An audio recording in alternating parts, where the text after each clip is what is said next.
Shalom, shalom, shalom, shalom, shalom. How we doing, Israel? Israel is in the building. Let's get it. In the building. In the building. All praises to the Most High. How my brother's doing today? You know what? I'm gonna speak because I was talking to you a little earlier. I'm encouraged, man. Had a couple young couples that I work at the high school I work at come and visit me today, just to talk about life and receive some wisdom, some direction. And so it was encouraging. We talked about finances, we talked about credit, what relationships look like, how to build a relationship, the life past marriage and stuff like that. So an opportunity to impart some wisdom to this next generation instead of sitting around judging it. Mm-hmm. Yeah, and they wanted to hear it. So I was encouraged. All praises. Yes, how's your sir. day, Sue? You available, Sue? No, we lost Sue. We lost him. No. You on mute, big brother. Yeah, if you're talking, we can't hear you. Can you hear me now? Yep, there you go. There you go. Yeah, muted. Man. All is well except for these allergies. I hear an echo, Sue. Yeah, you got two. You got two things. Princess, shalom. Shalom, princess. Little Debbie in the house. Did you ever get with her? What about that? Is that better? Yeah, that's better. Yeah, all praise. All praises. All is well, man. Except for these allergies, man. These allergies make me want to scratch my eyes out. But a week has been grand, man. I have no complaints. Everything else has been doing what it do. All praise to Yah, man. No complaints, man. We doing it. Beautiful. Well, I hope everybody out there is doing well. Be encouraged. Be encouraged. Before we get started, I want to just say something about the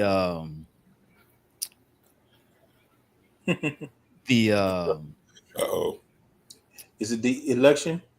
Yes, thank you. What am I trying to say? Yes, the election. You know what I find really interesting? Tell him why you upset, brother. Now playing. You know what? You know what? Right. I'm not even gonna get mad. I'm learning. The video that I sent you guys about Christianity and the salvation for everybody thing. I'm learning not to get angry. You know why I'm learning not to get angry? Because no matter what our understanding is, Yah has the understanding. Yes, sir. And whatever he meant to be will be. Yes, sir.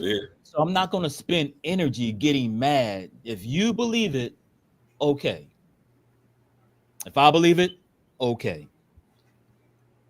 But whatever's written according to the true understanding will be. Yes, sir. I'm saying that because going back to the election thing, watching some of the reactions from those that should be in the know. You know, we have this saying, picking the lesser of the two evils, or the lesser evil, right? Mm-hmm. I guess they're both evil, but we're going to choose the lesser evil, right? But how it amazes me how quickly we forget Bible verses. You know what I find really interesting? All throughout, matter of fact, our whole scriptures are surrounded by governments. Mm-hmm. Say it again. It talks about several governments all throughout the scripts. In particular,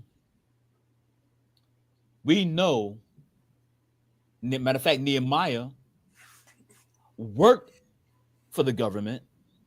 Yes, he did. Daniel. We know Daniel had affiliations with the government. Mm-hmm. But you know what tops the cake on that, my brothers? Why would the Most High Yah call a non-Israelite a Mashiach? He calls Cyrus. He calls Cyrus a Christ. Mm-hmm. He says he is mine anointed one.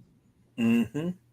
And Yah dealt with governments. It blows my mind how we can look at the politics of today and call ourselves excluding Yah out of it. Mm. When we can see Yah has had his fingers in all governments. Matter of fact, Nebuchadnezzar said he raises up one and he brings down one. That's what he said. Why can't Yah be in America's voting process? It was interesting because some of them, I mean, the reaction was that if the Most High had his say, according to some of the pastors out there, it was supposed to be Kamala. That was supposed to be God's choice, Mm-hmm. Wow. according to them. Interesting. But the Bible said, "Who has resisted Yah's will?" So, if Kamala was his choice, then it would have been Kamala in office. Mm-hmm. That's it. Again, going back to what Nebuchadnezzar said, he raises up one. Mm-hmm. Can you pull up? You know, but that Go ahead. no, that just goes to show you the emotional state of our people. Mm-hmm. You know, this thing has not become anything that we quote Yah on our feelings and emotions. We prophesy out of our feelings and emotions when a lot of us are hoping, and that's what it really is. Mm-hmm. So we'll speak that and say it's Yah. You know what I'm saying? And we'll declare, oh, it's this and this, that, it's Yah, you know. Mm-hmm. And so we got these people out here, they emotional bandits. They just run and just gangster everything with the way they feel. Mm-hmm. You know, and it's when it comes down to stuff like this, what it was told me years ago, man, there's some things you don't talk about, religion and politics. And these people, you can't talk it with them because they ready to hang you out to dry. Literally, they ready to hang you out to dry, ready to kill you over this. But it's crazy. But it's crazy because, like I said, all Yah has dealt with He told Moses, go to the government. Yes. And tell the government to let his people go. Mm-hmm. Who do we think Pharaoh worked for? Or who do we think Pharaoh was? He was the president of the country of Mitzrayim. He was in politics. What are we doing, man? Hey, Sue, go to Psalm 75 and read verse 7. What are we doing, man? So what the book say? I'm just saying, man, before we get started, I was thinking about this today, looking at a lot of our people screaming and crying, and it all, I mean, everything is lost. And I'm thinking to myself, like, haven't you read your book? Exactly. Yah has always dealt with governments. Come on, man. What makes you think he's not dealing with this government? What are you reading? Sister Man. Deborah said absurd reactions. Absurd, sis. Facts. Absurd. I want to shout out to flesh, Elder family. emotional reaction. Who you shout out to, bro? The elders. Go ahead. Ain't Nancy and ain't Diddy and them. I appreciate them for joining. Oh, shout out to my family. Elders. When you have it, Sue, go ahead and give it to us. Psalm 75, verse 7. Psalm 75, verse 7. But Yah is the judge. He put it down one and set it up another. What are we doing? Who's the judge? Yah is the judge. But yet folks is running around here, life lost. Forget Yah is the judge. God. He brings up one, sits down another. Ain't that what Nebuchadnezzar said when he came back to his mind? Yes, sir. He raises up a kingdom. He pulls down a kingdom. Who's to say Yah's hand is not in all of this? That's my little rant. Anything you guys want to add to that? That's my little rant. Go ahead, Sue. Whoa, I'll let you. I'm done with that rant. I just want to say to the point of this lesser of two evil. If you in the book and in the will of the Father, he said he tempts no man with evil. He said he won't allow us to be tempted beyond that which we can bear. But with it, he will make a way of escape. So there's always going to be a way of escape for us as believers. Why are we choosing between two evils? That ain't the will of the Most High. God. Yeah.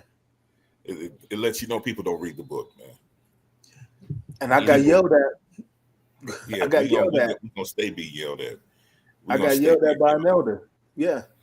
Because he said, I know the thoughts I have. He said, I know the ways. I know which way I want things to go. I have an expected end I'm going to give you. I have thoughts of good and not evil. So what are y'all talking about? What are we doing? What are we saying? What are we professing? You know what I'm saying? He said, man, I know what I'm thinking towards you. Quit tripping. I told you to pray for them that are in leadership. I told you to do those things. I didn't tell you to get up here and start panicking because you're worried about their policies and their agendas. And everybody works for me. Do we forget that? Yeah. Everybody works for Yah. Let that sink in for a moment. On that note, Sue, can you go to Revelation 17? I want to say verse 17 to add to what you just said. Oh, 17 is 17 of Revelation. I believe it's 17. That's what I think it is. To add to what you literally just said. Yes, sir. For Revelation 17 and 17. For Yah has put in their hearts to fulfill his will. What we doing? What we do? What are we doing? What are we talking about?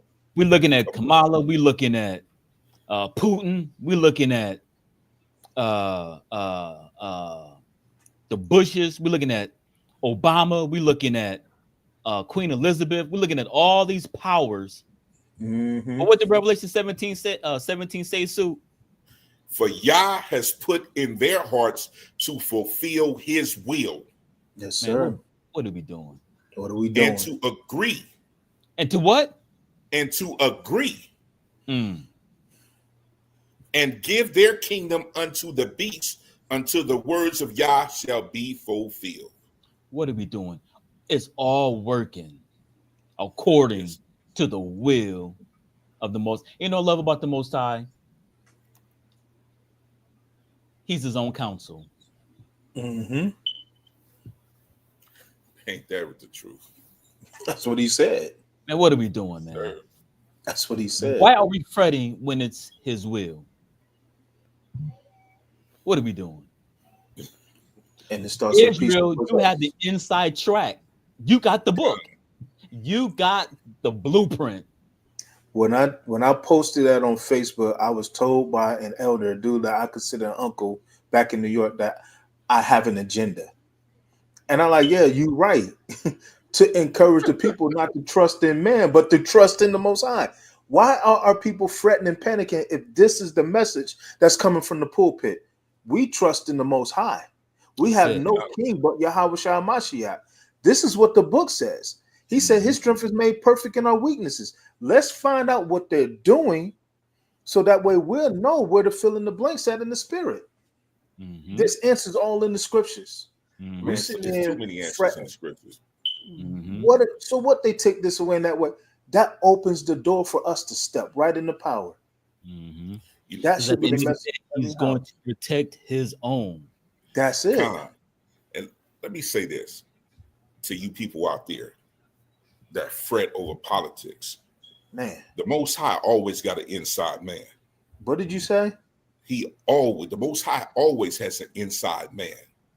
At every level of the government, in every judicial system, every part of the judicial branch, no matter what part, he got somebody in the FBI, the CIA. He got somebody in every part of the government. Go ahead, Oh, I was just waving hi to my sister who said shalom to the family. Shalom. Big shout out to JoJo. Shalom. Thank you for that blessing. Yeah, shalom, everyone. Awesome time. Tuning in. Yes. Go ahead, Sue. We forget. We forget so fast, man. Yeah. We forget so fast. He got somebody everywhere. Yeah. Let's prove it through the scriptures. Go to Esther. Esther had favor with the chamberlain. Go to Daniel. Daniel had favor with the chamberlain, with another chamberlain. Nehemiah. And Yah set them up for success. When Esther got over there, what happened with Esther? He set her up with 7 people to make sure she got over there to help free her people.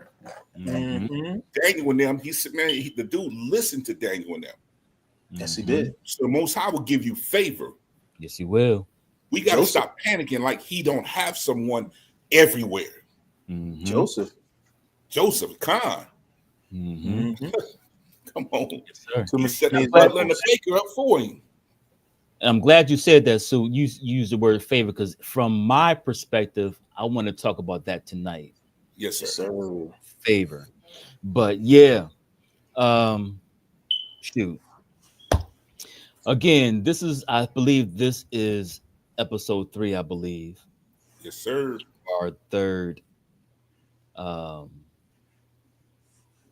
taking a deeper look. So again, we appreciate everyone for joining. So we're looking at the book the scroll of Nehemiah. One thing I found out very interesting in regards to Nehemiah, his name means encouragement. His name means encouragement, to comfort. Yes. To comfort. And it's amazing how the Most High, how he strategically uses his creation. We understand that Judah is in captivity at this point in time in the book of Nehemiah. And the Most High puts a work. If you guys were here last week, we said this is the rules of engagement. The work, the worker, and the adversary. The work is the rebuilding of Jerusalem. In our day and time, the work is rebuilding Jerusalem. However, not the brick and mortar, because with the Mashiach coming into the world, he takes the brick and mortar and destroys it and calls now my body the brick and mortar. So now we're building our temples. So, but in their day, it was literal brick and mortar that was destroyed, meaning the Most High's presence for them is absent. So now the Most High has put on Nehemiah's heart to bring back the presence of the Most High in Jerusalem by building or ushering the building of the brick and mortar temple. And his wisdom or humor, however you want to look at it, that the Most High would pick out Nehemiah or comfort. In other words, to comfort my people. And I want to encourage all of you, no matter where you are in life, but no matter what's going on in your life, remember there's a Nehemiah. In other words, Yah is here to comfort you, Yes, although he may have judged you or allowed you to go through some test or some trial, or you may be going through a test or a trial. But know that his thoughts toward you are thoughts of peace. He's the ultimate father. If we mess up, it is his love that causes his judgment and correction. yes, sir. A bastard has no father. Gonna So if see. you have a parent who allows their child to do whatever they want, they don't love that child. Mm-hmm. But if that parent chastises that child, corrects that child, gets on that child, that's demonstration of love. So the Most High, through his judgment, he corrects bad behavior by allowing another nation to come in and rough us up, allowing situations to come in to rough us up, all to line us back up. Because one thing the Most High will not do, and he will not come down to our level. We have to rise to his level. So he does that by allowing things to happen and allowing things to take place in our lives to cause us to turn to him. Yes, sir. So we see here Nehemiah, his name in the Hebrew means to comfort or to encourage. And we know encourage is to give strength to someone else. And it's very ironic how your name can mean something and you yourself not express it or experience it. Your name can mean something, but you not experience it at that particular time. And this is where we find Nehemiah when we get into chapter 2. Any you guys want to add anything to that? That's good stuff. So we're gonna look at chapter 2. If we want to have you guys want to take it, we can take it. But I want to look at a few things in chapter 2. Again, we're talking about the rules of engagement. We're talking about how to engage the work of the Most High Mhm. despite the adversary, within and without. God. You know, I was thinking, brothers, when you said what you said the other day, Binya, about not coming down off the wall. I think I'm going to put that on a t-shirt. I'm going to add that to a t-shirt. We not coming down, or however we want to word that. As we move on, we'll see those very words by Mr. Comfort, Mr. Encourager of himself, Nehemiah. So, Silk, if we can go to Nehemiah chapter 2. Again, we're talking about the rules of engagement. Hopefully, by the end of these uh, lessons, hopefully there'll be some things that you can take away from it. It's always my goal to give something that we can apply to everyday living. Reading the scriptures should give us something to take away to apply. I believe it was James. It says, "Don't be a hearer only, Mm. but be a doer." Yes, sir. Mm.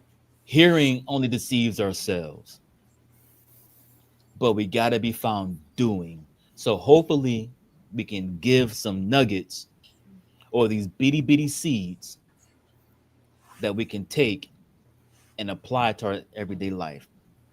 So we're talking about the rules of engagement, how to engage the Father. Because regardless of the adversary, regardless of the situation, regardless of the circumstance, the work must be completed. Yes, So sir. Mashiach said, I must do what the Most High, the Father, sent me to do. I must work while it is day, for at night no man can work. So despite the struggle, despite the adversity, despite whatever is going on, the work of the Most High has got to be accomplished. You know why? Because those of you that have the light, the lamp, the word with the Ruach, because we learned in Bible study, you can know the word and not have the Ruach. God. People are praying, asking the Most High for whatever they're asking the Most High. Mm. And the Most High is going to use the very vessels that He's already equipped with the answer. This is why we as Israel, we got to get to the place where it's no longer just I know Bible or I can quote a few scriptures or I know where this precept is at. Because the scripture says money answers all things. We got to get to the place where we want more, not necessarily for ourselves, but because we know the Most High is praying. People are praying to the Most High for whatever it is that they're praying for. Let us be in a place where we can be used, whether it is giving a word or spending $250 in groceries or helping somebody pay electric bill or helping somebody get their car out the shop. What good is having Bible verses up here, but they need help in the real world and we can't help them? So the Most High is about positioning Israel not just to know Bible verses, Mm-hmm. but to have the intangibles. But have the intangibles. So when that mother needs some diapers for their child, you can help them with some diapers for their child. This is how we can be a help to one another. So with that, again, Nehemiah to comfort. Can we look at chapter 2 and let's pick up at the verse 1, Sukkah. Nehemiah chapter 2, verse 1. And it came to pass in the month of Nisan, in the 20th year of Anthrax, the king, that wine was before him. And I took up the wine and gave it unto the king. All right, Now so I had not. 1 second. So those that know, do not know, Nehemiah was a cupbearer. Yes, sir. That's a high position Inside, in the man. ancient Near East. You have to be a trustworthy, beyond reproach to serve dignitaries. His job was to deal with dignitaries. His job was to serve them wine or whatever their drink of choice. And on occasion, he would taste it to make sure there wasn't any poisons. Very lucrative position, um, great benefits. So he was in captivity working in politics, a Mm-hmm. high position, just to Mm-hmm. kind of give you an idea of what Nehemiah's occupation was. Read that verse 1 again, Sue. And it came to pass in the month of Nisan, in the 20th year, Artaxerxes, the king, that wine was before him. And I took up the wine and gave it unto the king. Now I had not been before time sad in his presence. Mm-hmm. Wherefore the king said unto me, why is thy countenance sad, seeing thou art not sick? This is nothing else but sorrow of heart. Then it was very sore afraid, and said unto the king, let the king live forever. Why should not my countenance be sad when the city, the place of my father's sepulchres, lie waste, and the gates thereof are consumed with fire? Mm. Then the king said unto me, for what dost thou make request? So I prayed to the Yah of heaven, and I said unto the king, if it please the king, and if thy servant have found favor in thy sight, that thou wouldst send me unto Yehuda, unto the city of my father's sepulchres, that I may build it. Mm. And the king said unto me, the queen also sitting by him, for how long shall the journey be? And when wilt thou return? So it pleased the king to send me, and I set him a time. Moreover, I said unto the king, if it please the king, let letters be given to me to the governors beyond the river, that they may convey me over till I come into Judah. And a letter unto Asaph, the keeper of the king's forest, that he may give me timber to make beams for the gates of the palace which appertaineth to the house, and for the wall of the city, and for the house that I shall enter into. And the king granted me according to the good hand of my Yah upon me. Then I came to the governors beyond the river and gave them the king's letters. Now the king has sent captains of the army and horsemen with me. When Sanballat and Horonite and Tobiah the servant, the Ammonite, heard of it, it grieved them exceedingly, that there was come a man to seek the welfare of the children of Yasharel. So I came to Jerusalem and was there 3 days. And I rose in the night, I and some few men with me. Neither told I any man what my Yah put in my heart to do at Jerusalem. Neither was there any beast with me, save the beast that I rode upon.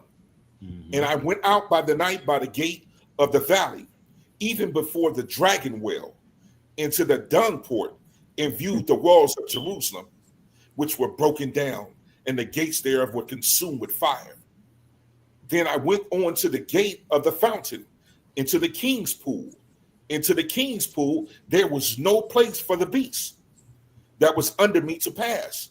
Then went I up in the night by the brook, and viewed the wall, and turned back, and entered by the gate of the valley, and so returned. And the rulers knew not whither I went, or what I did. Neither had I as yet told it to the Jews, nor to the priests, nor to the nobles, nor to the rulers, nor to the rest that did the work. Then said I unto them, ye see the distress that we are in, how Jerusalem lie waste, and the gates thereof are burned with fire? Come and let us build up the wall of Jerusalem, that we may be no more a reproach. Hallelujah. Then I told them of the hand of my Yah, which was good upon me, as also the king's word that he had spoken unto me. And they said, let us rise up and build. Yeah, that right there. So they strengthened their hands for this good work. But when Sanballat and Horonite and the Tobiah, the servant, the Ammonite, and Geshem, the Arabian, heard it, they laughed us to scorn and despised us and said, what is this thing that ye do? Will ye rebel against the king? Then answered I them and said unto them, the God of heaven, he will prosper us. Therefore we his servants will arise and build. But ye have no portion, no right, no memorial in Jerusalem. All praises. All praises. Get your butt out. All praises. The work, the worker, and the adversary. Back in chapter 1, we see Nehemiah asking some of the brethren what's going on. He tells them few of the uh, uh, Judeans escaped and are in anguish, in trouble, and it bothers Nehemiah. And that is something to be said when you can have emotion for the plight of your brother. I often say Cain lacked brotherly love. We see Nehemiah taking to heart his father's or the father's sepulchers destroyed. And that's a whole different understanding when it goes to how the ancient Near East looked at being buried with your fathers.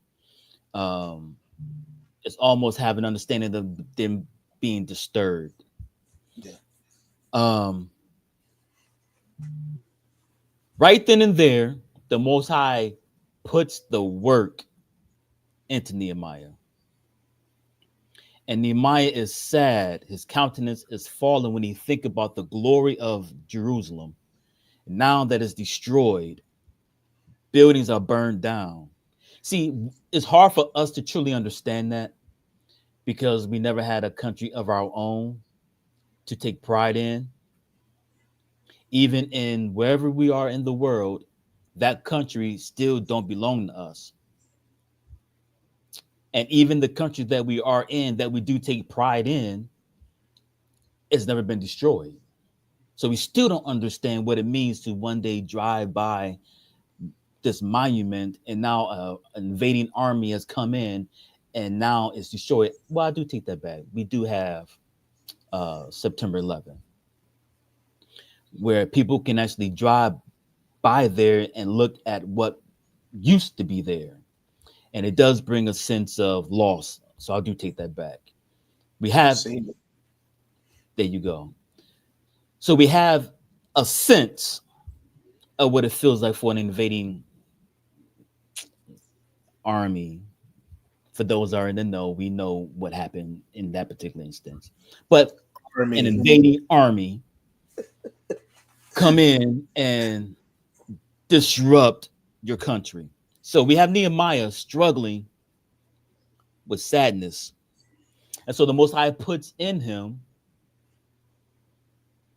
the work. So Nehemiah is tossed between the work and the government. He has a political job. That means he's going to have to hopefully resonate. See, this is how I talk. When I read the scriptures, I don't read the scriptures as this big, these men can't be touched. These men had jobs just like you and I. Mm-hmm. Some of them had families just like you do. So when he was commissioned, or this thing in him to go and do something about Jerusalem being destroyed, I got to deal with the king. My job is to serve the king. So I don't know how many of us have ever been in a situation where you had to fight between doing something and having to quit your job. I don't know. But Nehemiah is in this predicament. He has something on the inside of him moving him to go back to Jerusalem. But he can't just hop up and take a trip to Jerusalem. He has a political job. And so because he directly talks to the king, he don't have to go through other servants. He talks to the king. Again, we don't understand that because we don't have direct access to the higher powers. So I could imagine what Nehemiah is feeling. And the king who knows Nehemiah, he's not acting himself. I want to encourage you all today, when you don't feel favor is working for you, when you don't feel favor is working for you, Nehemiah is sad, and he really don't know how the king is going to respond to his quest, his request. But Nehemiah prayed to his Elohim. And if the Elohim has put a work in you, it's his job to provide the provision. That's it. Although you may not feel adequate, you may not feel like you have the education, you may feel like you don't even line up with what you feel on the inside you need to do. If the Most High put it there, it's on him to provide the provision. He put the will and the do of his good pleasure. It's his pleasure to build Jerusalem. So he put it in Nehemiah. Nehemiah asked the king, and the king, well, how long you gonna be gone, Nehemiah? Mm-hmm. Honestly, I'm not even sure, King. Give me a year at least a year. And we understand through the scripture that the king obliged him. The work, the worker, the adversary. Sanballat, the Horonite, Mm-hmm. and Tobiah. I want to look at these fellas for a minute because they want to play a major role as we move on in the story. Yes, sir. And I hope that when we're completely done, there will be some good understanding. One, the work must go on. The work has to be completed. Yes, sir. I don't care the circumstance. I don't care the situation. I don't care what adversary posed to us. If the Most High has put a work out there for us to do, we have to be found doing the work. Sanballat. Sanballat, it says, of uncertain origin, possibly of Babylonian or Akkadian. It says, Sanballat the Horonite and Tobiah the Ammonite Mm-hmm. official heard about this. They were deeply disturbed that someone had come to seek the well-being of the Israelites. Let us kind of walk with this because we can experience some of this in our own lives when you're doing the will of the Most High. Yes, sir. There's always going to be a Sanballat and a Tobiah. We see this in the life of the Mashiach. The Pharisees were Sanballats and Tobiahs. Yes, they were. How you want to kill me? How you want to speak bad of me for doing good? Brothers, you jump in anytime. Oh, well, Salakia then, because yeah, you moving. Um, to your point, we may not be able to relate or understand to the extreme that Nehemiah does, but I think to an extent we can relate because you're talking to a group of people that when it came time to move from Ohio to Cali, that was something that we had to do, and it was for the sake of the work. And then from from here to Texas, it was something that we had to do, and it was for the sake of the work. So it was always some kind of service or some kind of work that we were called to. And I don't know, maybe I'm just this emotional type dude.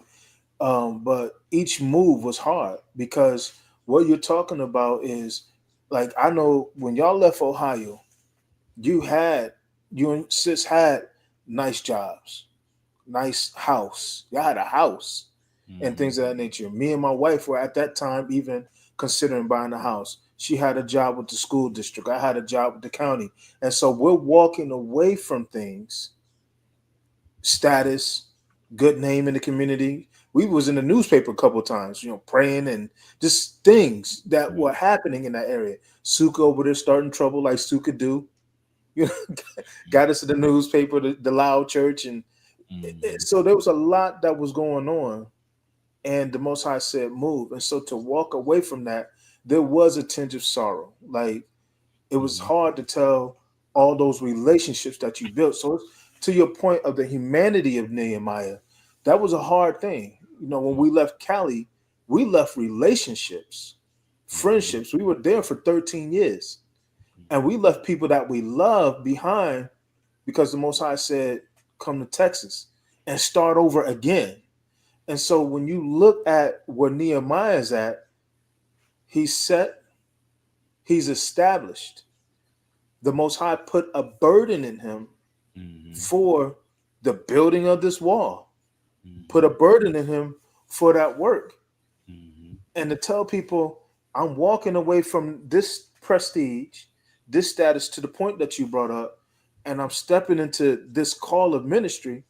Well, do you got a job down there? Nah. Where you gonna stay? I don't know. Do you know anybody there? There may be a couple people left over. I don't know. He doesn't know what he's getting into. So you're talking about the uncertainty. The only thing he knows is, Yah told me to go. So I gotta go. Yeah. There's more I can say, but I want to walk this. Yeah. When go ahead. Oh, go ahead, Suka. No, it's just it's people don't understand. You know what I'm saying? When that thing jumps on you for the call.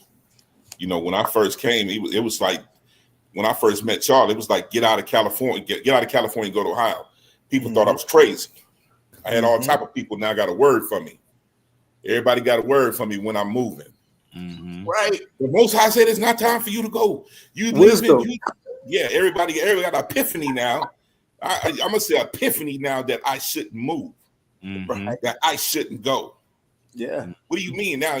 When I was here, you wasn't saying nothing to me, but now all of a sudden, when I declared that Yah's told me to move, and he's told me to get up out of Dodge, leave here, leave my father's house, leave Los Angeles, go to Ohio, y'all thought I was crazy. When I said I met my wife, she's in Ohio. Y'all thought I was crazy. My own family thought I was crazy. What are you gonna do? What do you mean? What do you mean? I heard the voice of the Most High say, "Get up out of Dodge." I called you to somewhere else. Don't stay here. And when I mean, and let me tell you something. And I don't care if you believe this or not. The Most High will close doors so you will not stay. Yes. He will close doors so you will not stay. He will not give you an excuse to stay. When I left California in 2001, everything shut down. That's true. I was like, what the heck? And so it was never like, okay, I'm gonna give you an excuse. No, I told you to leave, you leave. There's nothing else here for you. I don't care what these people say. I don't care what they prophesied. They're lying. Leave. And you got to stand on that. And that's knowing you have a relationship with him. And that's knowing that you hear him when he unctions you to move. Yeah. And some people would think we are crazy. Like, why did you move here? Why did you move there? I'm an Israelite. I gotta go. You gotta go. My forefathers were the same way. Right. I have the traits of my fathers. I have the traits. I lived in tents. Come on. I was there on the mount. I was there on the mount when he gave the covenant. So everything in that applies to me. That means the direction when when the tent moved, you know what I'm saying? When it's time to pick up the tent and go, it's time to go.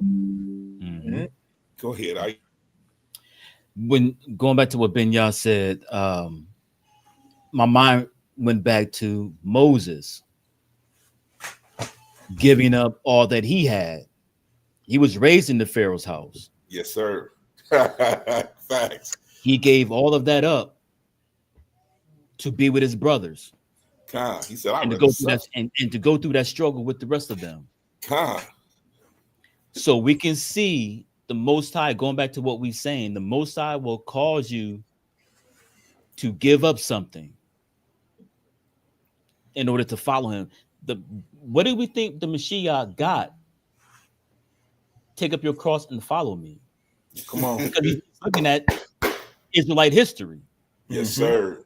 Moses had to do it. Come on. Nehemiah is having to make that decision. So I want to look at Sanballat.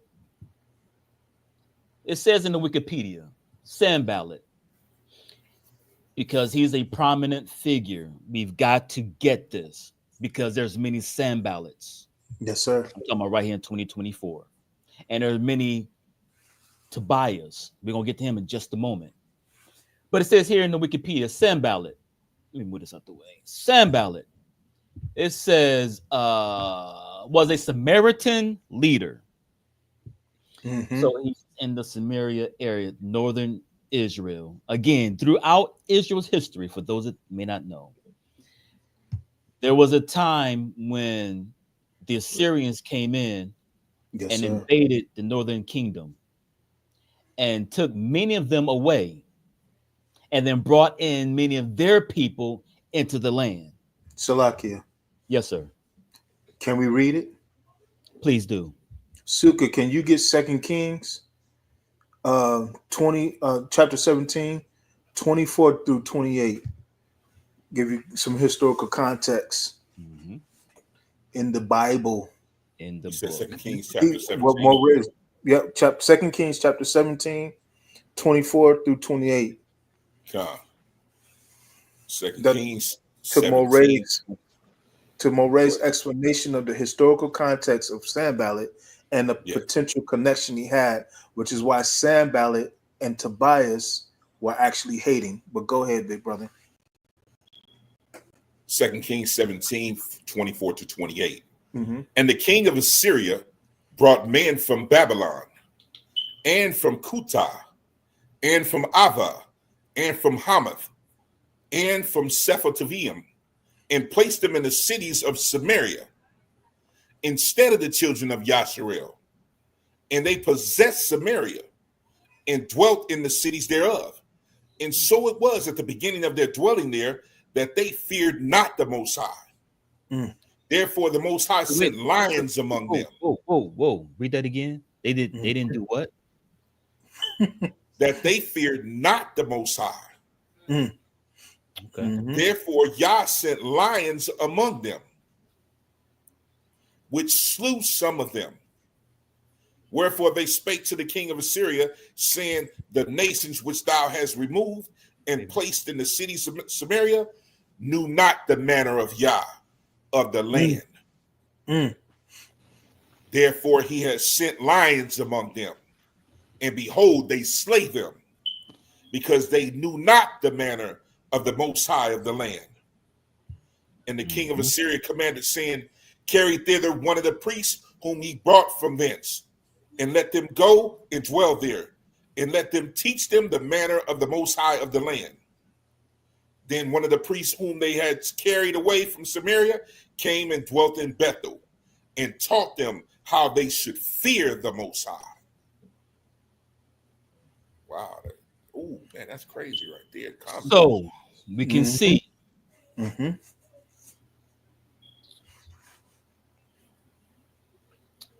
Israel being kicked out and another people coming in.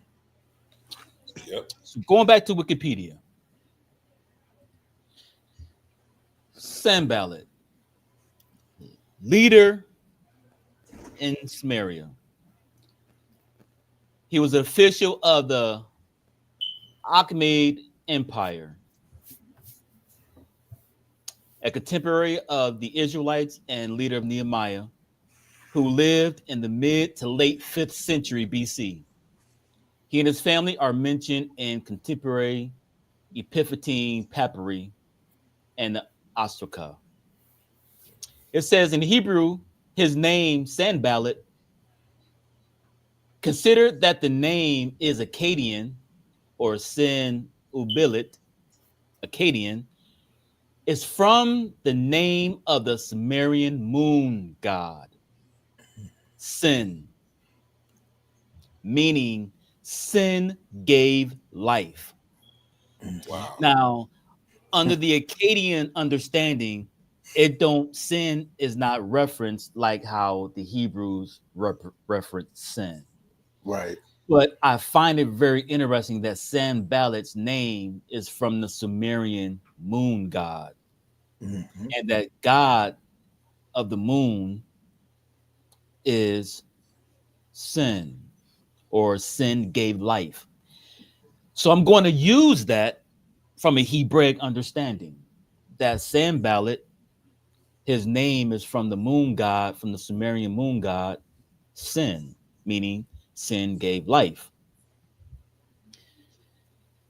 Tobias, let me go back and get Tobias.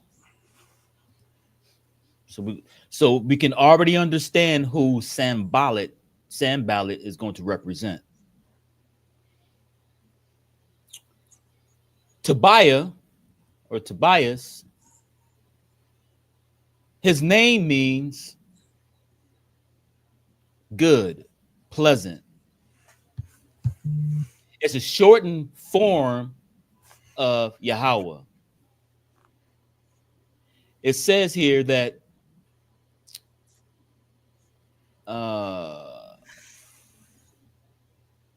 in ancient Israel, names often carry significant meaning and were sometimes indicative of the parent's faith or circumstances surrounding the child's birth. The inclusion of Yah in the name Tobiyahu or Tobiah highlights a connection to the Elohim of Israel, Yahweh, and suggests a recognition of his goodness and benevolence. Yah is my good. So Tobiah, or Tobiyahu is an Israelite. Mm-hmm. So we have an Israelite working with a non-Israelite to go against the Israelites. Boy, sounds like some things just never change. Can we see the theme of the so-called New Testament when the Mashiach says, they will know that you're my disciple when you have love one toward the other. We see Nehemiah demonstrating the love because he has compassion on the fall of Jerusalem and Right. the fall of his brethren. We have Tobiyahu, who's an Israelite, with hatred for his brethren. Mm-hmm. What type of person don't want to see good happen to their own people? We call them sellouts. Wicked ones. Yeah. Yeah. Yeah. We can see Sanballat and Tobiah in the life of the Mashiach and the life of Joseph. Mm-hmm. We have Nehemiah, comfort, having a compassion for his people. The Most High puts in a work. Now he's charged with the work. And then not only he has the adversary from without, Sanballat, but he has the adversary from within, Tobiah. We too can have that same situation,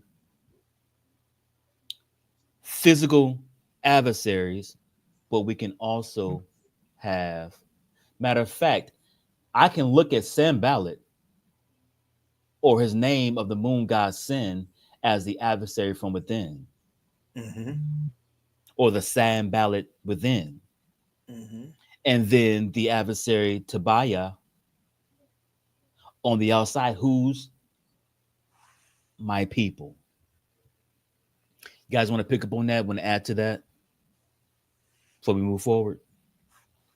No, it's clean as to the point. I mean, you see it today, whether it's in the form of those who know they're Israel, but you have people who deny the king, so-called OT onlys, or those that are the Christian faith. The bottom line is we've gotten so destroyed and destitute as people that position and status mean more than actual understanding and walking in the truth of the Most High. Where you have somebody who's fully and wholeheartedly committed to the work, but you have people who feel that their position and their status is being threatened that are against the work, whether inside of Israel or outside of Israel. So in the first two chapters, we see the problem. The problem is Jerusalem is destroyed. We see the response to the Jerusalem being destroyed through Nehemiah's pain. We see the Most High putting a work in him to build up Jerusalem. And then in chapter 2, we are now given the adversaries.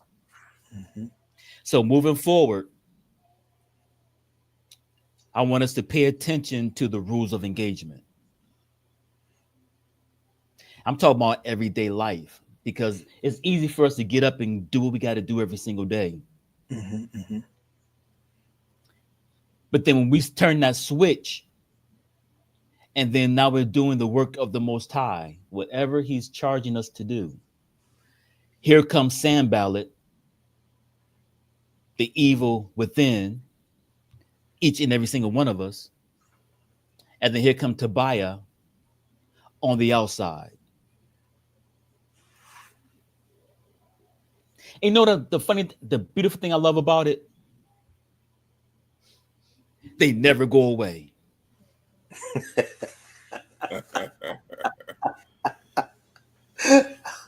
Nah, they ain't going nowhere. What Paul say? What Paul say? If we can equate that to that, Paul said there was a messenger of Hasatan that was assigned to buffet me. That I won't be exalted. In other words, I'm gonna help you do your work. I'm gonna keep you humble. I'm gonna keep you fasting. I'm gonna keep you praying, and I'm gonna keep you working. That's my job because I work for the Most High. You said something so key, Suka. Go ahead. To the point of the text, you said, I'm gonna keep you praying. Yes. Because when you look at verse 3, he beheld all the work. Yes. He saw all that needed to be done. So when we look at verse 4, it says, so when the king said unto me, for what dost thou make a request?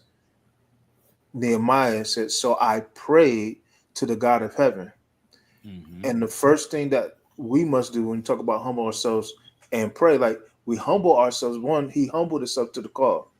Nehemiah recognized that he had a call. And we're talking about the rules of engagement. He recognized that he had a call. He recognized that he was put on a mission. The Most High burdened him with something. A lot of times that we think that prayer is, oh God, my situation is this, my situation is that. Come on. Help me. No, prayer is, I got this burden. Yeah. I need to humble myself to obey and deal with that matter, that burden that's given to me from Yah. And the first thing I need to do is I need to pray about that. Yes, sir. What it says is he prayed. And the reason why that's important is because what he did was he walked in the wisdom of Solomon. Because what does Solomon do? Listen, I got this burden of being a king. You told me to come before you and ask what I want. I need wisdom. So the first thing that he does is he seeks the counsel of the Most High. You can see that in, as it pertains that Sukkah referenced it earlier, Jeremiah 29:11. He said, I know the thoughts. So I need to know what the Father is thinking because he burdened me with this. I know the thoughts I think towards you, thoughts of peace and not of evil. And then also when you look at Proverbs 8th chapter, 8:22-31, where it says that the Father in and of itself consulted wisdom. So if I'm seeing the work or I'm burdened with the work, the first thing I need to do is humble myself to accept the burden. And then two, I need to pray. We're talking about rules of engagement. I need to pray about the burden. I don't pray about, my food or my clothing. Don't get me wrong. I thank the Most High for that. Every day I thank the Most High. Thank you for the roof that's over my head. Thank you for the clothes that's on my back.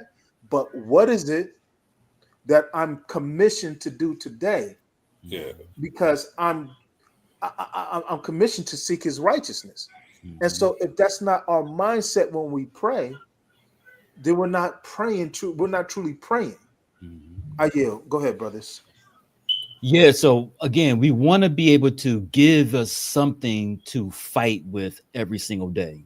We're taking what happened to these brothers and we're trying to flip it to us, because what good is reading these scriptures and then when we up against a brother or sister or being lied to or whatever the situation may be, how do we fight? So we're getting these understandings from what Paul already told us. These were written for our learning. Yes, sir. So we can take some nuggets from them, how to not fall into the trap of Sanballat. Because Sanballat, again, his word in Akkadian means sin, of the moon god, sin. So in other words, we can look at Sanballat as the sin within. And we understand that as long as my mind is not on the Most High, I'm not worried about sin.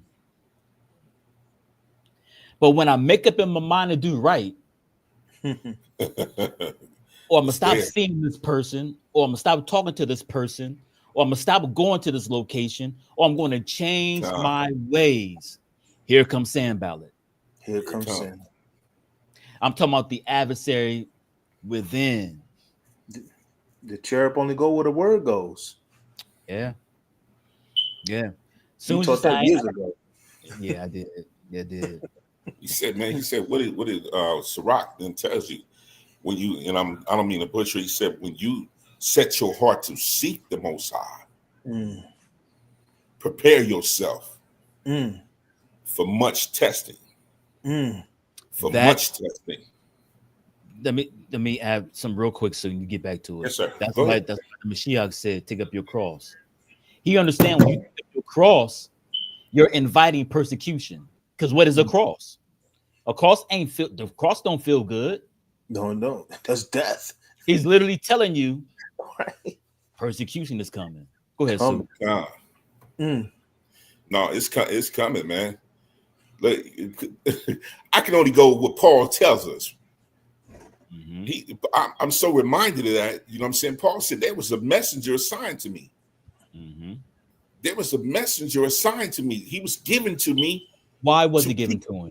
Because of the work, because of the revelation, because of the understanding that was given me, because of the work that I have to do, so that I won't be exalted.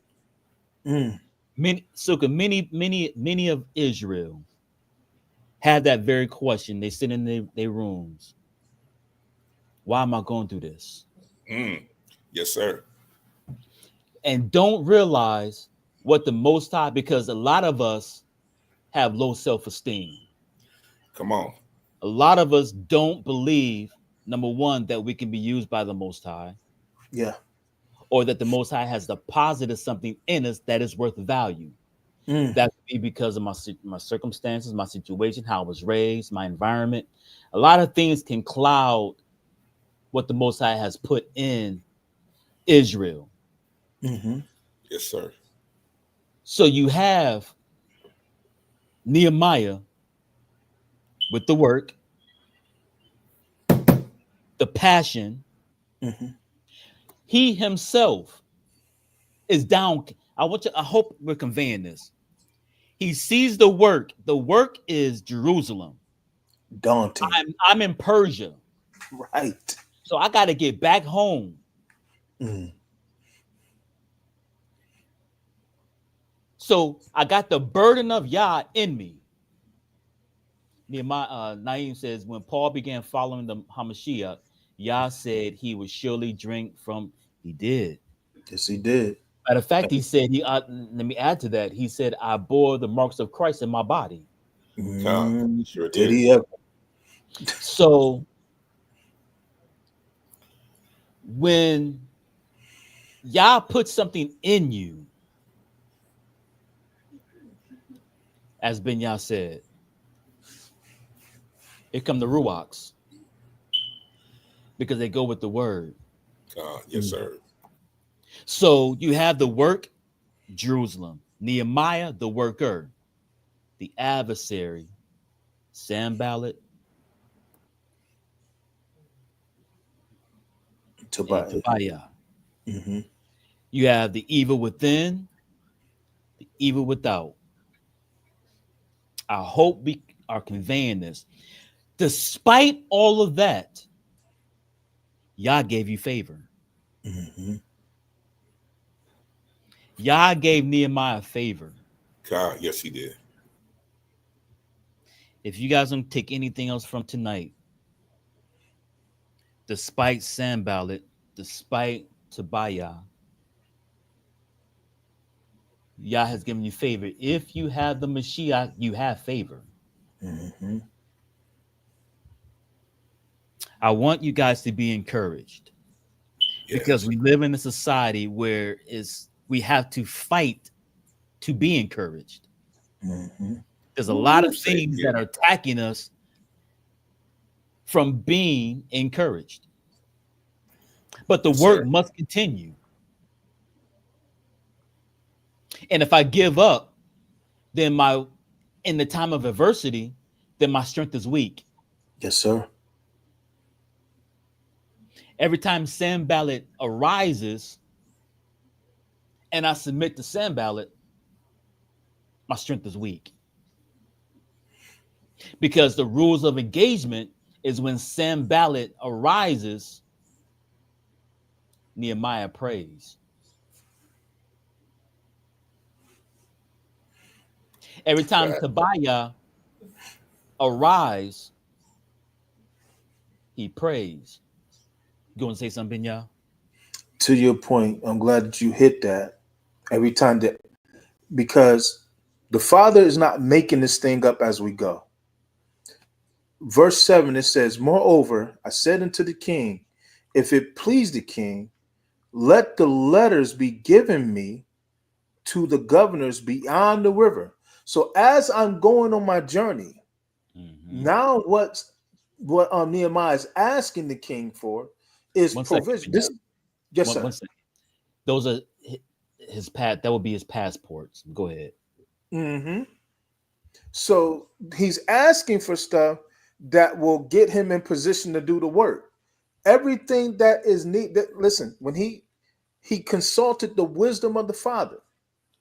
So the Father is now guiding him through this process and putting the right questions in his mind, in his heart, for him to ask them of the king, because it says, let these letters be given me to the governors beyond the river, that they may convey me over till I come to Judah.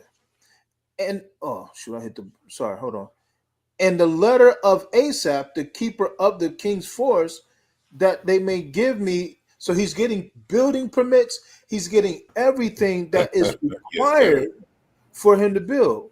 Just got a couple precepts for y'all on this. Suka, give me. I want you to hold Luke 28. Luke 14, 28 through 30. I'm going to read Proverbs 21 and 1 real quick. And then there's also another one. Morel, I don't know if you want to get Proverbs 24 and 27. Proverbs 24, 27. I'm going to read Proverbs 21. Suka, then you go ahead and read that Luke. because the Father is giving him provision, but he could not give him provision until he prayed. And what did he pray? He prayed about the burden that the Most High laid on his heart, his will. I'm going to read this Proverbs 21:1. And it says, the king's heart is in the hands of the Most High. As the river of the water, he turneth it whither so he wills.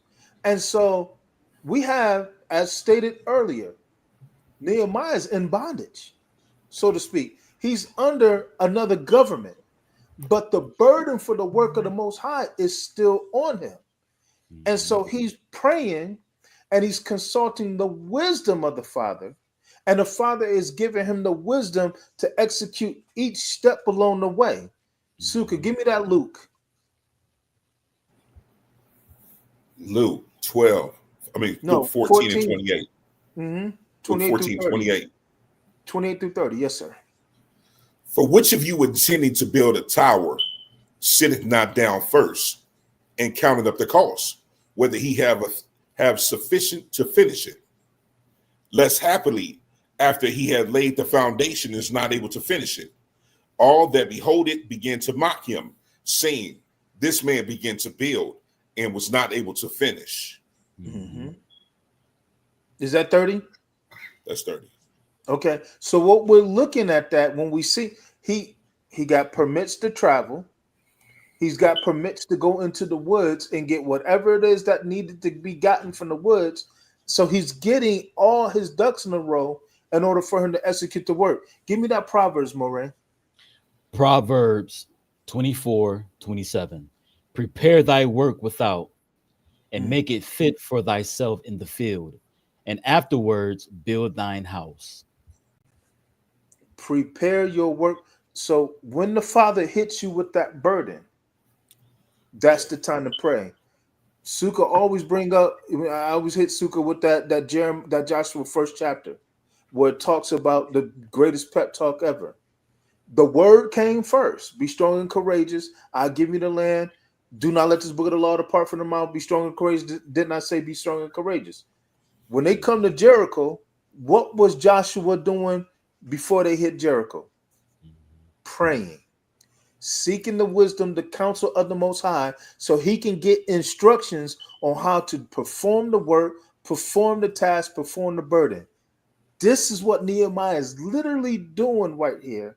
A lot of times what we do is we get a burden from the Most High and we just want to run out there because we're called, appointed, and anointed. No, sometimes you need to let that thing stew in the spirit and see how to walk that thing out. I yield. That's good. That's good, because we're good for, like you said, getting it and running, not making any preparation. Just because the Most High put the burden, remember, and he gave us the will and the do. He still don't stop Sanballat and Tobiah from messing with the game. Exactly. So here we see the rules of engagement is when you're inspired, prepare, pray, and prepare. We see him getting the things that he's going to need. He's getting it from the king. That was good. Yes, sir. Well, you said something earlier. You said these things were done for our example. Yes, sir.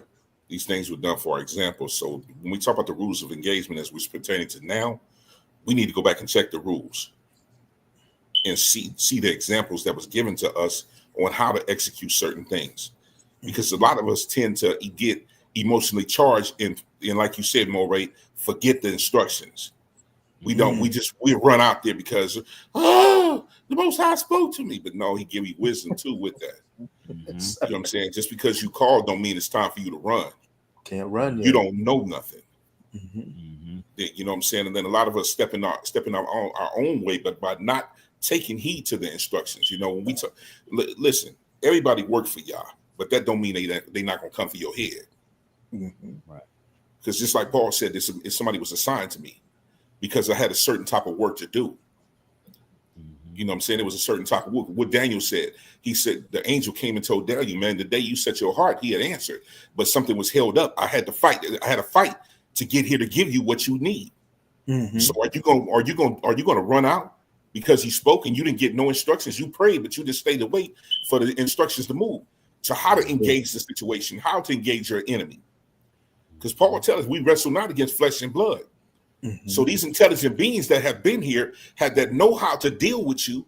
They know how to trigger your emotions. They know how to trigger a certain action from you. But if you get the instructions and you adhere and you take what? Okay, this is how I need to go about this. This is how I need to do this.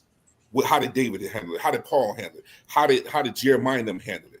And they'll tell you, because every time he said the burden of the word of the Lord came unto me. The burden of it. Come on, bro. Then he said I had to do such and such. I had to do X, Y, Z because this thing is heavy on me. This thing is weighing on me. I look at you, Mo, and I see it weigh on you at times. Man. And I see how you have to retreat in the prayer. Yes, sir. You know what I'm saying? It weighs heavy when you have something, you're called to do this thing. This is not no joke. This ain't no for play. We don't do this for fun. No, we ain't playing. This thing will disturb your sleep. Sleep. Many nights. This thing be like, yeah, like you said, baby, I be like, what is sleep? Sleep. I average 3 to 4 a day sometimes. Right. And I'm up sitting on my living room couch praying and asking the Most High, how do I get to where you telling me to go? How do I deal with this? How do I put Sook on the back burner that I won't be emotionally charged by a situation, that I can do your will by being led by your Ruach, not being led by what I feel or what I think or what it's supposed to look like, but how you say it is. So what is the application to get me from A to B to C to D, that I can fulfill this burden so that it'll lift off of me temporarily? And you said you give a sweet sleep so I can get that sleep and then I can go on to the next. So how do I get there, Pa? How do I get there, Abba? Show me. Let me say this. That's prayer. Put Sanballat and Tobiah in their place. Let me read this. This is Nehemiah 2. I'm starting verse 17. It says, then said I unto them, ye see the distress that we are in, how Jerusalem lie waste, and the gates thereof are burned with fire. It's the burden. Come, let us build up the wall of Jerusalem, that we be no more a reproach. Again, in the ancient Near East, every nation had a house for their deity. So the nations would look at the Israelites and they would say that their deity is roaming. He has no place. And so that would bring a reproach against a nation. This would show why the walls are burned down. It would show why their city is destroyed, because their deity has left. Because if he hadn't left, they would not have been destroyed. So he's saying we need to build this up so we would no longer be a reproach in the eyes of the other people, because to them, our deity has no place. It says, then I told them of the hand of my Elohim, which was good upon me. Now I'm telling them he put the work in me. We got to get this. Haggai. Thank you. Yeah. He put the work in me. Yah is on me. I've been anointed for this work. He says, and also the king's word that he has spoken unto me. So now the king of Persia is financially backing me up. And they said, let us rise up and build. So they strengthened their hands for this good work. What you're doing is a good work if it's unto the Most High. But listen to what 19 says. Mm. But when Sanballat, the Hornite, and Tobiah, the servant, the Ammonite, and Gershom, the Arabian, heard it, they laughed us to scorn and Yeah. despised us and said, what is this thing that you do? Now, I Mm-hmm. already told you, Yah put his hand on me, and the king is backing me up. There's a good work that we need to do. Don't you see that Jerusalem is lying in distress?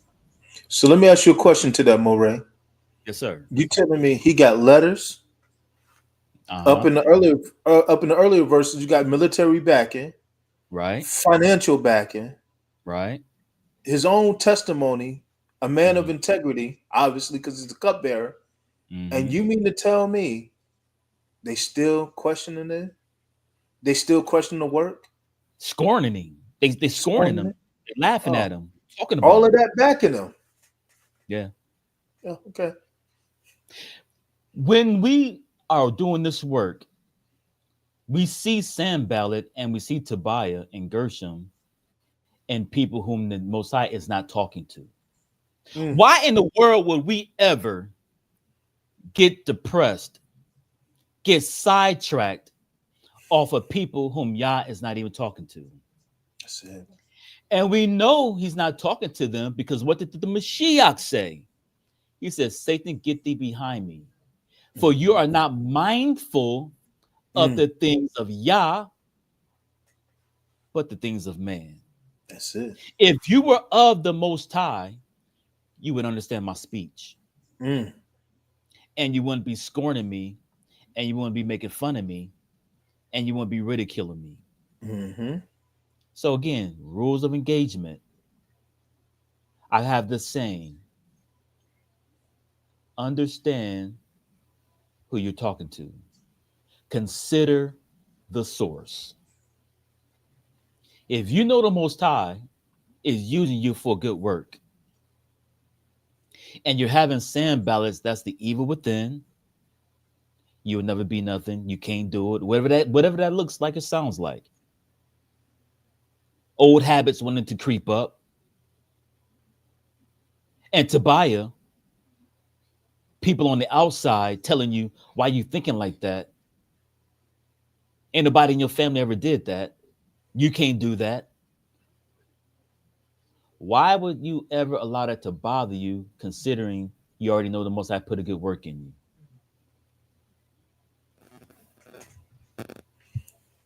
That's good right there. Naeem brought up a scripture, um, 1 Kings 13, 17 through 24, about the old prophet and the young prophet. Mm-hmm. That is a powerful scripture to what we're talking about because it comes in many forms. You Mm-hmm. know that you're hearing from the Most High, but you trust in the wisdom and the counsel of somebody who getting it from a different source. Mm-hmm. And you'll sit down and eat what they put out rather than eat what the Most High told you to do. Mm-hmm. And a Cost lot me of everything. times, Why is and a that? lot Why of is that? times, oh, because a lot of times, what the Most High gives us seems insurmountable. It seems like we'll never be able to accomplish it. We look at it as impossible. And that allows the Sanballats and it allows the Tobias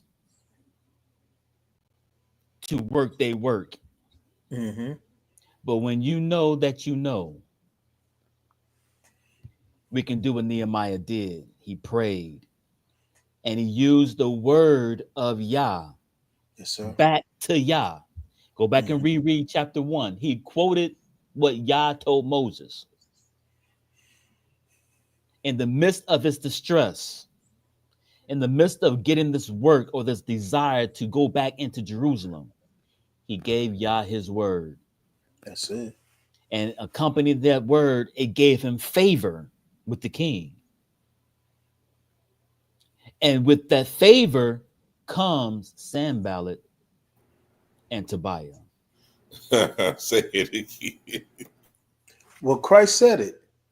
Anybody left houses, cars, everything, Yes, family, sir.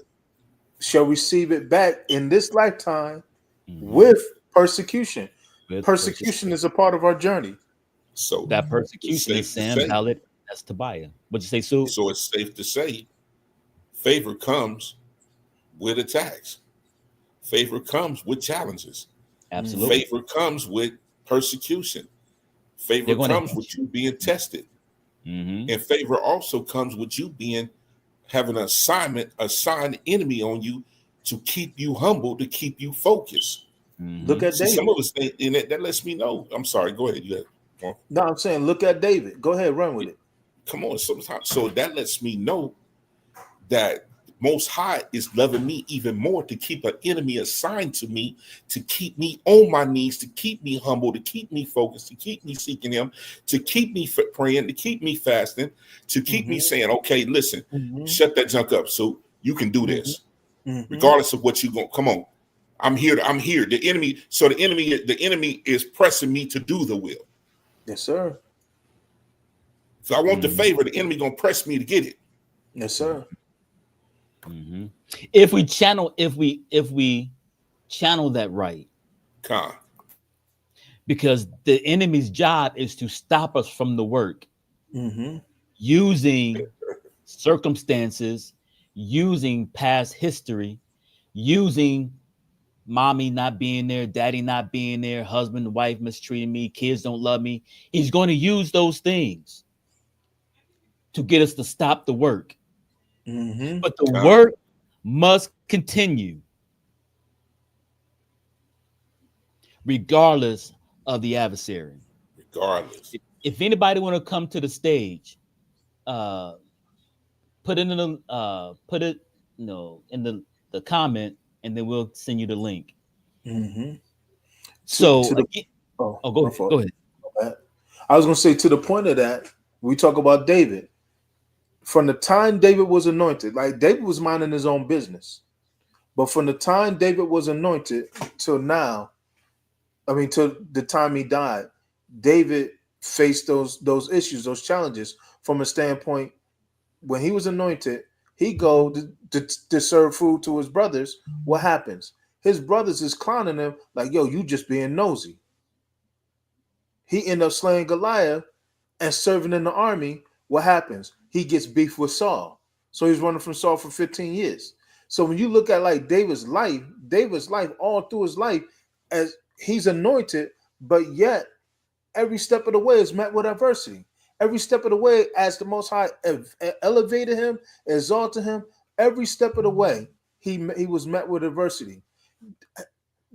The couple times David messed up, it didn't even matter. David, even though he didn't mess up all like that, he messed up a couple times, but most of his life, he was a righteous man. And even in all the right things that David was doing, he was still getting clocked on. Saul was still hating him. Saul was still dogging him. People were still coming against him, enemies left and right, to and fro. Man, heaven forbid if David did live a consistently sinful life. The two instances where he messed up, he had that coming. But for the most part, David was a man, the Bible says he was a man after Yah's own heart. The bottom line is David went through a whole lot for someone who was just doing the will of the Father. It's good. Facts. All is well. Yes, sir. No matter what. So that's all I have on this chapter 2. I want to leave you all with favor. Favor. Understanding Sanballat and Tobiah, an adversary and a brother. It's part of the walk. Can cause you problems. It's gonna come. Does Real anyone quick. want to come to the want to come on stages? There Real should quick, be a link just to there. tell you, Go ahead. no, I'm sorry. So on along the line with Ben Yaba just saying it, what you just said. David, he ran from Saul for 11 years. 11 years he ran from Saul. He was anointed. From the time, listen, just because you called don't mean you're going to get there right away. Just because you call don't mean you're going to get there right away. It's going to take something. It's going to take some time. It's going to take some testing. The Father's just not going to build a tool and don't test it. He's not going to raise it up and don't test it. David had to go through everything. He was anointed king. Don't hear me wrong. You called to preach, teach the word. You're part of the fivefold ministry, as people say it. But David, before he got to that throne, went through all hell. Man. And still went through it when he got there. Look at Joseph. Man. Woo. Look at Joseph. Think about no one hearing the voice of the Most High and given a charge and given a promise. Look at what he went through. Good God. I mean, this is the life of Israel when we're used by the Most High. Sanballat and Tobiah are waiting because they see the favor and the Most High is not using them. So there's jealousy and there's envy and there's hatred. Yes, sir. But if we use it right and properly, we can take that and we can take it back to the Most High for more grace and more favor and more anointing. The rules of engagement is knowing how to function.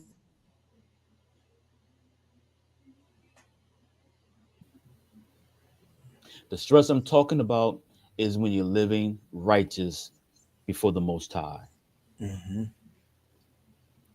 The rules of engagement is not going after the devil. Like in the Christian church, they talking, I'm stepping on the head of the devil. I'm stepping on the devil's head. No, you're not. No, you're not. No, you don't want to mess with the devil by yourself. Stop lying. Yeah, put something on you. But your rules of engagement is to turn and look towards the hills from which cometh your help. Your help coming from Yah. That's the rules of engagement. When Sanballat, the evil within, rise against you when you're trying to do that which is right, you look unto the hills from which cometh your help. That's the rules of engagement. When things are not going your way and you want to sit and wallow in what's not going your way, this is the rules of engagement. I'll look into the hill because what's happening physically we can see,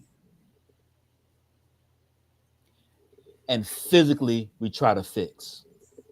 And it says my weapons of my warfare are not carnal, but they're mighty through the Most High to the pulling down of what's in my mind. Easier said than done. Yes, sir. But the work is the work. You're the worker. And the adversary is, listen, family, the adversary is not going anywhere. There's nowhere you can go in this world where there's not, as according to Sukkah, an adversary has been assigned to you. So since we understand that the adversary is not going anywhere, let's walk in the rules of engagement. Let's go back and dissect what Nehemiah did. He prayed to him that could deliver him. He prayed to the one that can give him insight. What did the Mashiach say? Don't worry about what you're going to say. For in the same hour, the Ruach or your father is going to tell you what to say. That's right, nephew. He's going to give you what to say. He's going to show you how to fix it. We got to be patient. We got to walk in the fruit of the Ruach. We got to be patient. We have to be disciplined not to move outside of what the Most High is trying to extract out of our life at that particular time. Come on. Because it's easy to get in a situation where I need stuff done now, and it feels like it's not getting done. And then I go make my own way, making it a mess. Instead of suffering whatever there is to suffer and wait to get information from the Most High. That takes patience. That takes trusting that the Most High is going to speak to you in the situation. And then I'm sensitive to understand the leading of his Ruach. These are the rules of engagement. Nowhere in scripture are we to engage in the adversary. Even the angel didn't even do that. He rebuked him. Said the Lord rebuke you. He appealed to a higher authority. And that's what we do. We appeal to the higher authority. The work, the worker, the adversary. They're not going anywhere, but yet the work must be done. Those we're supposed to witness to, we're supposed to witness to them. Yes, sir. Despite how I feel. God. I hope a seed was left that we can understand. Looking at the life of Nehemiah, understanding contextually what's going on around the 500 something, 600 BC, being in captivity. He was prosperous, but when he heard about his brethren, his heart fell. Let us be compassionate one towards another. When someone is not happy, let us feel that. We don't have to know them to feel for them. Yes, sir. When someone is happy, let's be excited about their happiness. Yes, sir. We don't have to know them to be happy for them. Because we see Nehemiah ask about his brethren. When he was told what was happening with them, he felt horrible. And then he did what a righteous man would do. He prayed to the Most High. Pray. And then the Most High gave him a work to do. God. Beautiful. To fix the situation.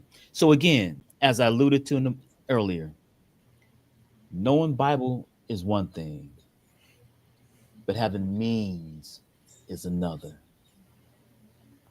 Let us position ourselves as Israelites in captivity, as it was for Nehemiah being prosperous. Let us be prosperous. Let's get out of that mindset that we're waiting to get to heaven to get to be prosperous. The Mashiach said, nobody has left things here and have not received those things in this life. And life eternal in the life to come. So we can have things on this earth in this life, not necessarily to splurge it on ourselves, but to be a blessing to someone. Be that river. Let that water flow. When it comes out of you, it'll be replenished in you. Don't hoard like the man in the parable said, I need to build a bigger barn to store all my wealth. Most High says, you're going to die tonight. But learn how to position yourself according to the precepts that Nehemiah went through. He got the necessary paperwork. He got the necessary signatures in order to go back and begin to build. We're going to see how he gets wood, and we're going to see this come to fruition. Do what it takes. Don't look at the big picture and then get discouraged. Know that the Most High has a work. He's going to fund the work. Ben Yah brought the scripture out today. Sit down and count the cost. Make sure you have all your ducks in the row. Make sure you're going step by step to get to that end goal. Is Sanballat going to be there? Absolutely. Your mind going to tell you, he didn't talk to you. He didn't tell you to do this. Tobiah's going to be right there in a sister or a brother. They're not going to show you support. They're going to tell you you can't do this. It's going to be an adversary is the point I'm trying to make. But the work still has to be completed. Brothers, anything you guys want to add to? No, sir. I want you guys to be encouraged. A lot of us are in many different transitions. Be encouraged. Because the Most High did not take us out of Egypt to put us back in Egypt. That's one thing I love about Torah. It allows me to look at my life and see where am I missing it, because there are promises given to us that we should be walking in, and we don't have to wait till we die to walk in them. Mm-hmm. Whatever my hands go to do shall prosper. When my ways please him, even my enemies will be at peace with me. Nehemiah. Those are promises. Absolutely. That's Nehemiah. Mm-hmm. So let's pursue righteousness through the Mashiach. Let's recognize his body being broken for us and his blood being shed for us to renew the covenant. That lesson is still coming. The covenant. There is no Old and New Testament. It's only one covenant. It's been refreshed. It's been renewed. So with that being said, I hope something is said that would encourage you. Yah see you and he knows where you are. Look unto the hills from where your help comes. And your help comes from your heavenly Father, who is the Father of lights.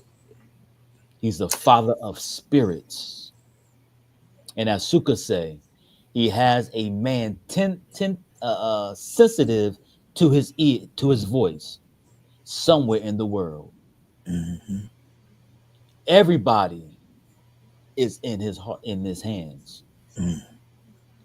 And when your life please him, he'll unlock whatever you need to be unlocked. Just be patient, because he told me I will reap if I don't give up. Mm. Don't give up. You're not alone. Anybody that's going through anything, you're not alone. Understand two things. Is it pruning, or is it something that I've done? Because they can look the same. Is it Yah pruning me? Because that hurts as well. Mm. Or is it something that I actually done? Once you figure that out, you live with it. Yes, sir. If it's what Yah pruning you, rejoice. If it's something that you've done, take it with patience. That's the book. First Peter. So if we don't have anyone wanting to come to the stage, I hope again something has been said. The rules of engagement has nothing to do with engaging the adversary, but is what do I need to do to get an audience with the Father? In my distress, what is he requiring me to do? When I'm in trouble, what is he requiring me to do? When I need an answer, what is he requiring me to do? Mm-hmm. We can see it right here in the book of Nehemiah, all throughout scripture. But we're looking at Nehemiah because they had a work to do. And as we get into this book, we're going to see how that progresses to some serious levels. With that, my brothers, you guys want to add anything before we go? Just real brief. Two things. When you hear the burden of the Most High or feel the burden of the Most High, humble yourself to the burden and pray. Pray that He give you the wisdom, that you heed His counsel, and that you count the cost because He's going to equip you with everything you need to accomplish His will. Remember Jeremiah 29:11. I yield. All praises. Soup, anything? Shalom. Be encouraged, fam. Fight the good fight of faith. Fight the good fight of faith. With that being said, Israel, we love you. Be encouraged. Yah is fighting for us. He has Yes. never left us. He will never leave you. He will never forsake you. He will be with you even until the end of the age. You got to believe We, that, family. we With are that not. being said, we thank you again for coming to another, I guess, episode of Taking a Deeper Look. Again, for those that are fellowshipping with Chasers of the Way, we will not be in class tomorrow. We will not be in class tomorrow. But again, I hope something was said tonight. Take these seeds, plant them, be encouraged. Keep Yes, sir. fighting the good fight of faith. With that being said, Shalom, family. Shalom.